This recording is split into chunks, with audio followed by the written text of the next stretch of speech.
Ba-dum-bum-bum-bum. Ba-dum-bum-bum-bum. Mrs. Sorrells here, large and in charge, but I have an excuse. Mr. Nelson does not. Don't tell him I said that. I'm here today to teach you how to go from fraction to percent. We have done decimal to percent and then backwards percent to decimal using the DP trick or using our knowledge about our place value. So today we're going to be looking at fractions and percent. Remembering that percent means, whoops, I always do something to mess it up, don't I? Okay, let's try this. Remembering that percent means out of 100. And I'm going to give you a little trick of how to remember 100 as related to percent. If you look at the percent sign, I'm going to draw it real big, you can see that this looks like a slanted 1, and then you have a dot up here that's a 0, and a dot down here that's like a 0. So it's like 1, 0, 0, or a 100. Okay? I forgot to mention, you are not given notes. You are handwriting these again, and you just need to follow along with me for the examples. You have the foldable for your exact notes to refer back to later. So you'll just have these examples in addition to the foldable. All right, let's look at 3/7. If I want to make this a percent, I need it to become something out of 100. And if I were to try and write it as a fraction and try and make it an equivalent fraction to out of 100, would this work? No, it wouldn't, because 7 times blank would never equal 100. 7 is not a factor of 100, therefore I could never get it a precise answer to 100. So here's what you do. We know how to go from decimal to percent, and we know how to go from fraction to decimal, so we're going to take those 3 steps, okay? So we're going to divide this fraction, and we are going to get a decimal and then move the decimal 2 places over. 3/7 we have, for Mr. Nelson's class, I use Ned, the numerator, he's a person, and then I say donkey, the denominator, for the donkey, and to remember who goes in the house, Ned gets to sleep inside the house, and the donkey, poor donkey, has to sleep outside the house. Okay, so that's how we remember it, which number to put in the house. Now, 7 does not go into 3. Okay, 0 times 7 is 0. You subtract, and then dot, dot, 0. Drop. Let's go 7 into 30. 7 into 30, it goes in 4 times. 7 times 4 is 28. Okay, I need to borrow. 10 minus 8 is 2. Add another 0, bring it down.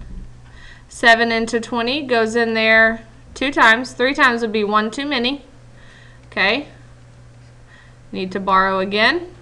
10 minus 4 is 6. Let's go one more place. Whoops, went too far. 7 into 60.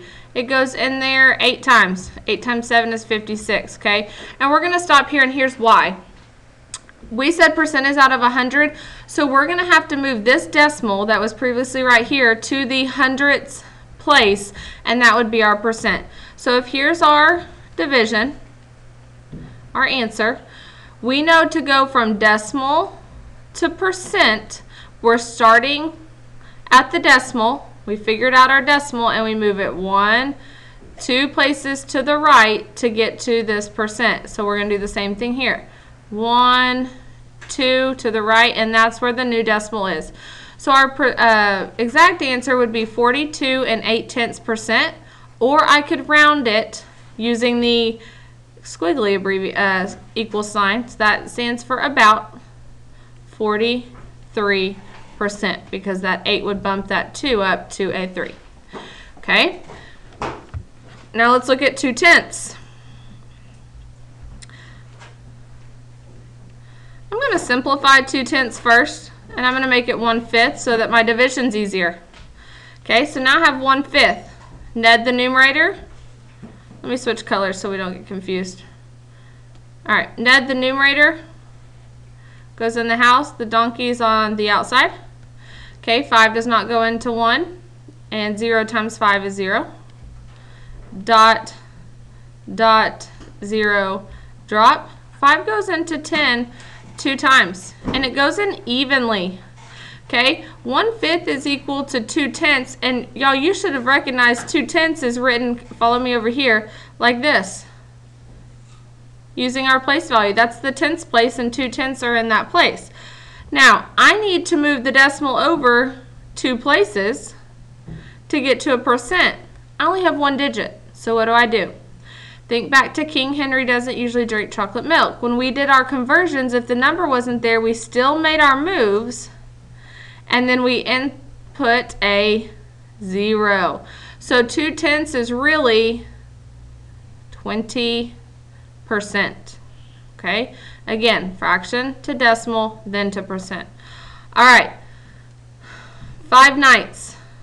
I want you to pause the video. I want you to try to do this division, and then I want you to come back and check how you did.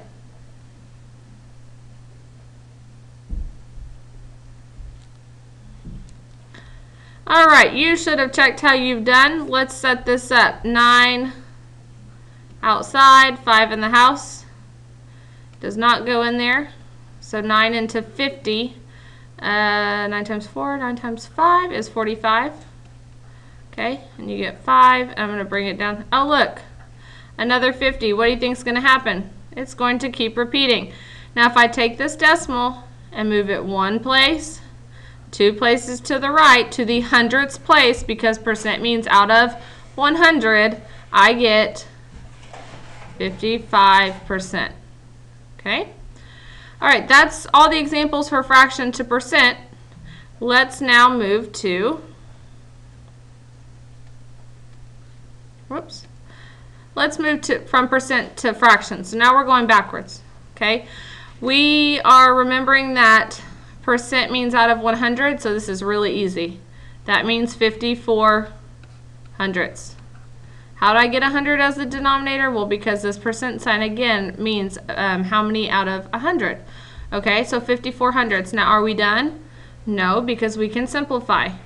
I know that I could divide both of these at least by 2. That's a good starting point because they're both end and even numbers. Now, 54 divided by 2, I don't know. Let's go over here and find out. 2 goes into 5 2 times. 2 times 2 is 4. And then 2 goes into 14 7 times. So I get 27. And if you take $1 and you give half of it away, or you split it in half, you end up with 50 cents. Our final answer would be 27/50. So 54% is really equivalent to 27 out of 50. Okay? Let's go down to 28%. Again, easy breezy. 28% means out of 100. Let's put the 100 as the denominator. Okay? We know they're both even. We could start with 2. 28 divided by 2, I know off the top of my head, is 14. And cut, we just did 100 divided by 2. Now, just because I've done one step doesn't mean I'm done. These are still both even. I can divide by 2, again. And I get 7/25.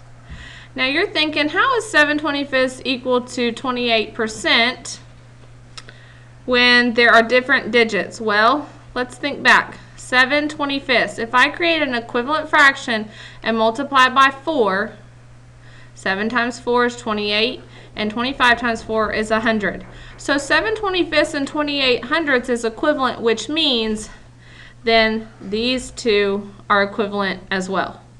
Okay? It's all about equivalent fractions. All right, here's the weird one I want you to see. Probably won't see it much, but just in case. 150%. You think that's not possible? Percent means out of 100. Well, I got news for you. What if you're doing a fundraiser and your goal was to sell $50 worth of whatever it is you're selling, okay? If you end up selling more than $50, you have gone over 100%. You have gone over and above your goal. So if I sold $100, that would mean I sold 150%. Okay, so it can happen. Don't think just because it's bigger than 100, it's not possible.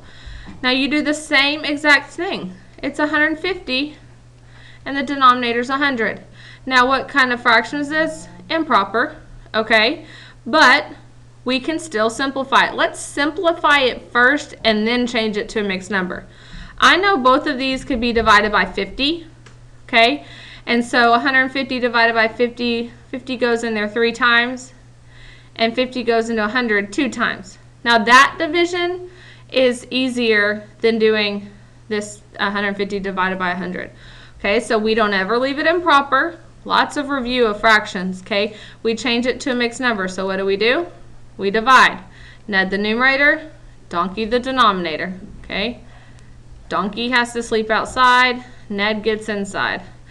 2 goes into 3 1 time, you subtract.